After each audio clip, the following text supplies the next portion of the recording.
Oke, assalamualaikum warahmatullahi taala wabarakatuh. Saat ini saya akan membahas tentang Banten dengan menggunakan peta lama di tahun 1700-an. Nah, saya akan berbicara bagaimana topologi dari Banten itu sendiri. Oke, di sini adalah sebuah peta yang saya temukan demikian baiknya dari peta yang ditemukan oleh bangsa Portugis.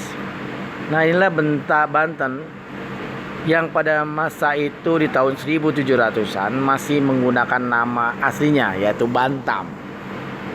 Di sini ada Selat Sunda atau Strait of Sunda. Dan di sini juga ada nama sebuah pulau bernama Princess atau sekarang disebut Pulau Panaitan. Dan di ujungnya adalah kota Palembang atau bahasa yang sekarang sebutnya Panimbang. Dan ini adalah Isenbongan atau di Teluk Ujung Kulon. Nah, ada pulau yang memang menjadi sebuah bentuk seperti kepala seekor badak. Nama kota yang paling tenar di sana bernama Sura. Bagaimana kita akan membahasnya? Oke, kita akan masuk ke Bantam pada tahun 1700-an atau di abad 17. Nah, saya akan membahas tentang bagaimana baiknya, bagusnya, dan indahnya kota Banten. Nah, ini dia Plate of City of Banten. Jadi banyak yang meragukan kalau Banten itu ternyata sebuah kota besar atau Banten Metropol. Banten Metropol ini bisa kita lihat bagaimana para penjelajah, penyintas niaga yang berasal dari Eropa berkunjung berdatangan ke kota Bantam untuk melakukan perniagaan. Tampaklah di laut ini beberapa kapal dagang yang dalam litograf ini tidak memperlihatkan benderanya sebagai penanda bahwa itu bendera mana. Namun dari beberapa bentuk kapal yang dilihat ini merupakan kapal-kapal besar niaga yang berkunjung ke Bantam. Nah, inilah kota Bantam. Banyak yang tidak percaya kalau Bantam itu merupakan kota yang sudah maju dan pesat, di mana banyak teknologi yang sudah dibangun. Di sini bisa kita lihat bangunan-bangunannya sudah menjadikan bangunan-bangunan yang bertingkat layaknya kota besar di Eropa. Dan sepanjang bangunan yang ada dibangun di Banten ini sudah dikelilingi oleh benteng-benteng. Nah, ini dia bentengnya menjajar dari ujung pantai hingga ke ujung-ujung kotanya. Sungguh luar biasa Banten pada masa itu.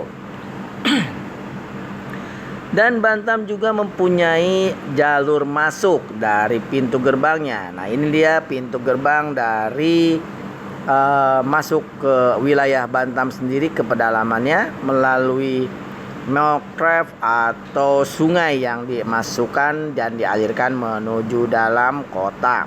Di sini ada dua pintu gerbang.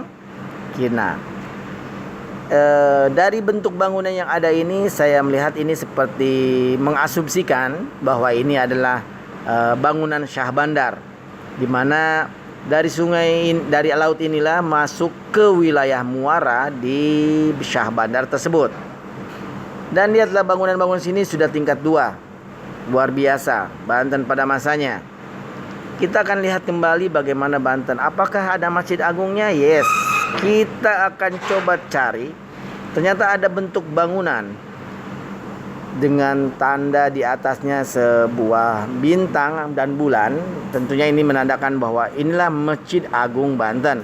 Namun belum ada menara yang sekarang kita jadikan sebagai ikon dari Banten lama itu sendiri, atau Menara Banten, karena pada masa itu kardel belum masuk.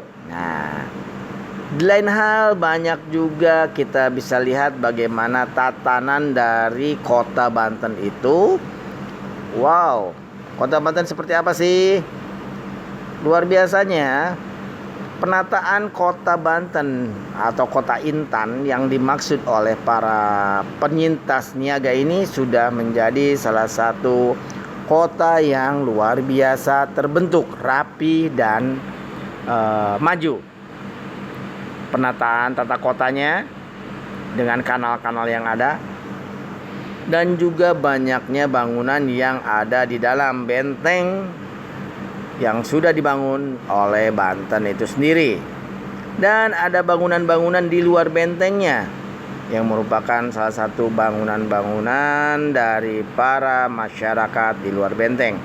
Namun bangunan-bangunan tersebut juga sudah menjadi sangat maju, hingga saya berasumsi juga bahwa perkembangan serta teknologi yang sudah ada di Banten ini sudah sangat mumpuni hingga menjadi tujuan dari masyarakat Eropa untuk berkunjung ke Batam. Jadi apa yang mesti kita tidak percaya lagi, kalau Banten itu sebenarnya adalah kota besar, kota yang paling banyak dicari oleh para penyintas niaga dari Eropa. Dan ini memang dibuat sebagai salah satu peta dunia dengan judul A Map of the East Indies, di mana ini merupakan salah satu sebuah peta yang disetujui dan juga dipercaya oleh para penyintas seperti England, Spain, Prancis, Holland, Denmark, dan Portugal. Atau kita bisa klasifikasi sebagai Inggris, Spanyol, Prancis, Belanda, Denmark, dan Portugal.